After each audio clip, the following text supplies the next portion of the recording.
জম্মু কাশ্মীরে জঙ্গি দমন অভিযানের মাঝেই অনন্তনাগে নিখোঁজ দুই জওয়ান, ঘনাচ্ছে রহস্য, তল্লাশি জারি।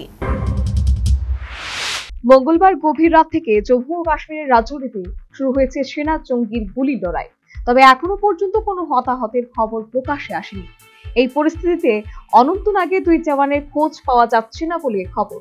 গোটা ঘটনাটিকে কেন্দ্র করে ঘনাচ্ছে রহস্য। পহেলগাঁও কাণ্ডের পর গোটা উপত্যকা জুড়ে শুরু হয়েছে জঙ্গি দমন অভিযান।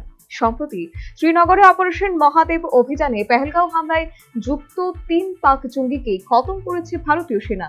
২২ এপ্রিল পহেলগাঁওয়ে হামলার পর থেকে গা ঢাকা দিয়েছিল জঙ্গিরা। তবে সম্প্রতি জঙ্গিদের কাছে থাকা TH2 আলট্রাসেট কমিউনিকেশন ডিভাইস চালু করে জঙ্গি মোসা। সেই সূত্র ধরে লোকেশন খোঁজে হত্যা করা হয় জঙ্গিদের। জানা গেছে, অনন্তনাগের কোকরানাগ এলাকার গাদুল জঙ্গলে দুদিন আগে দুই জওয়ান টহল দিচ্ছিলেন, কিন্তু সে সময় পেরিয়ে গেলেও তারা ফেরেনি। এরপরেই চাঞ্চল্য ছড়িয়ে পড়ে। তাদের খোঁজে ইতিমধ্যেই তল্লাশি শুরু হয়েছে, কিন্তু পুলিশ সূত্রে খবর, খারাপ আবহাওয়া এবং তুষারপাতের কারণে ব্যাহত হচ্ছে উদ্ধার কাজ। বলে রাখা ভালো, এই গাদুল জঙ্গল অতীতে বড় ধরনের সংঘর্ষ এবং হামলার সাক্ষী থেকেছে।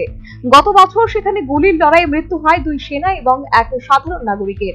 তবে এই দুই জওয়ান নিখোঁজ হওয়ার নেপথ্যে কোনো জঙ্গি যোগাযোগ রয়েছে কিনা তা এখনো স্পষ্ট নয়। National bureau report, news vanguard.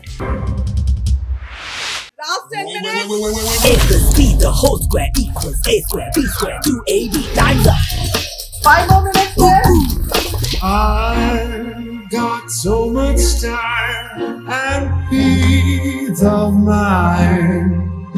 Life's feeling fine. My time to shine. At SIP Abacus, we build math foundation and improve academic performance. SIP Abacus,